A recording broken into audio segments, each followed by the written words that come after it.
সর্বোচ্চ চেষ্টা করার পরেও দেখবেন, সর্বোচ্চ চেষ্টা করার পরেও দেখা যাবে দিন শেষে আপনি অপরাধী হয়ে বসে আছেন। আর আমি একটা লেকচারে বলেছি না, পুরুষ মানুষ বোকা। পুরুষ মানুষ কেন বোকা? কারণ সে সবাইকে খুশি করতে চায়। সে চায় মা সুখে থাক, বোন সুখে থাক, স্ত্রী সুখে থাক, যদি আরো স্ত্রী থাকে ও সুখে থাক, সন্তানরা সুখে থাক, সবাই ভালো থাক। এবং তাদের ভালোর জন্য তারা কত কষ্ট করে, দিন রাত ডিউটি করে, অফিসে যায় আসে, জ্যাম ফেস করে, মানসিক প্রেশার নেয়, শারীরিক প্রেশার নেয়, নেয় না? অথচ এই কষ্ট কিন্তু মহিলারা বোঝে না। বোঝে? সবাই বোঝে না। আছে অনেক ভালো স্ত্রী আছে, কিন্তু সবাই কিন্তু বোঝে না। মনে করে যে পুরুষ মানুষ মনে হয় ভোগবাদী, খালি মেয়েদেরকে ভোগ করতে চায়। অথচ সবাইকে সুখে রাখার এই চেষ্টায় একজন পুরুষ দিন শেষে নিজেই সুখী হয় না। যুবকদের দিকে আমি বলবো, ফোকাস করব। এই যুব সমাজের হাতে এই দেশ এবং উম্মার ভবিষ্যৎ নির্ভর করছে। এই যুবকদের হাতেই এই জাতি এবং এই দেশ এবং এই উম্মার ভবিষ্যৎ নির্ভর করছে। অথচ তোমরা কি করছো? অথচ তোমরা বেনামাজি পড়ে আছো।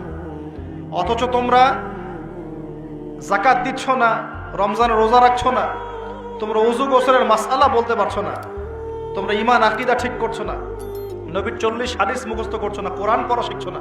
যুবকদের হাতে এই দেশ এবং জাতির ভবিষ্যৎ। সেই যুবকরা পড়ে আছে এখন মাদকের নেশায়। এই যুবকদের একটা বড় অংশ মেয়েদের পিছনে তার জীবন নষ্ট করে দিচ্ছে। এই যুবকদের একটা বড় অংশ এখন পর্নোগ্রাফিতে আসক্ত হয়ে বসে আছে। এটা কিন্তু কেউ অ্যাভয়েড করতে পারবে না। আমরা যারা অনলাইনে ঢুকি, অনলাইনে যারাই ঢুকেছি তাদের চোখে এরকম নগ্নতা পড়েছে। কি দাড়িওয়ালা, কি টুপিওয়ালা, কি আলেমা, কি জালেম, সবার একই অবস্থা। অনলাইনে যে ঢুকেছে তার চোখে নগ্নতা পড়েছেই পড়েছে। আর এটা স্কিপ করার তো বুদ্ধি নাই, চালাতে হচ্ছে আপনাকে। কোনো সময় হোয়াটসঅ্যাপ চেক করতে হচ্ছে, ফেসবুক অ্যাকাউন্ট প্রয়োজন হচ্ছে, কারণ আপনি খবর রাখতে চাচ্ছেন, ইউটিউবিং করতে হচ্ছে, ইউটিউব দেখতে হচ্ছে।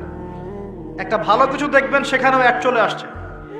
অতএব এখানে কি করবো? ফাত্তাকুল্লাহ মাস্তাতা'তুম, সাধ্যমতো আল্লাহকে ভয় করতে হবে, চরিত্র পবিত্র রাখতে হবে, হালাল উপার্জনের সোর্স তৈরি করা মাত্রই বিয়ে করে ফেলতে হবে। বিয়ে ছাড়া চরিত্র হেফাজতের অন্য কোনো পদ্ধতি নাই। এই চিরকুমার সঙ্গটঙ্গ যোগ দিয়ে লাভ নাই। আর যতই হারাম প্রেম করেন না কেন, এই প্রেমগুলো আপনাকে মনে শান্তি দিবে না। এগুলো আপনাকে অস্থির করে রাখবে। কেন? কারণ এটা হারাম। এটা হারাম। বিয়ে বৈধ একটা পথ মাত্র, এটা হালাল একটা পথ মাত্র। এখানে আরো বড় বিষয়টা হচ্ছে দায়িত্ববোধ। দায়িত্ব, একটা মানুষের দায়িত্ব নেয়া, তার অভিভাবক হওয়া, তার সাথে জীবনের সুখ দুঃখ হাসি কান্নাকে ভাগাভাগি করে নেয়া, তার সাথে জীবনের উদ্দেশ্য ফিক্স করা, কষ্ট করে হলেও, সবর করে হলেও, সুখে দুঃখে পাশে থাকা। স্বপ্ন মানে পাশে থাকা। স্বপ্ন মানে কি? পাশে থাকা। তার দায়িত্ব নেয়া, রেসপন্সিবিলিটি নেয়া, তাকে খাওয়ানো, তার ভরণ পোষণ দেয়া। এখানে অনেক বিষয় জড়িত আছে। এই কারণে এটা পবিত্র সম্পর্ক, এটা মিসাকুন গালিযা, এটা কঠিন অঙ্গীকার আল্লাহর পক্ষ থেকে। এই কারণে দেখা যায় অনেক চড়াই উতরাই পার হলেও বৈবাহিক সম্পর্ক ঠিক থাকে না? কিন্তু যত দিন যাচ্ছে কি হচ্ছে? এই ভাঙনগুলো বাড়ছে। কেন বাড়ছে? বিকজ বিয়ের আগে প্রেম, বিয়ের আগে অমুকের সাথে প্রেম, অমুক জেনা, পর্নোগ্রাফিতে আসক্ত, পরকিয়া, ওই সিরিয়ালস, হ্যাঁ, বস্তুবাদিতায়, সব মিলিয়ে বিয়েগুলো ভেঙে যাচ্ছে। পরিবারগুলো নষ্ট হয়ে যাচ্ছে না? যদি আমি নিজে আপনাকে নসিহা করছি, যদি একজন স্ত্রী আপনার মনের মতো আল্লাহ পাক দিয়ে দেন এবং আপনার এই স্ত্রীকে নিয়ে থাকার মতো, খাওয়ার মতো বাসস্থান, অন্ন বস্ত্রের সংস্থান আছে, সচ্ছল আপনি মোটামুটি, এবং আপনি তাকে ভালোবাসেন আপনার মনের মতো, আপনি তাকে নিয়ে সারা দুনিয়ার জীবনটা কাটিয়ে দেন। অন্য কোনো দিকে দেখতে যাবেন।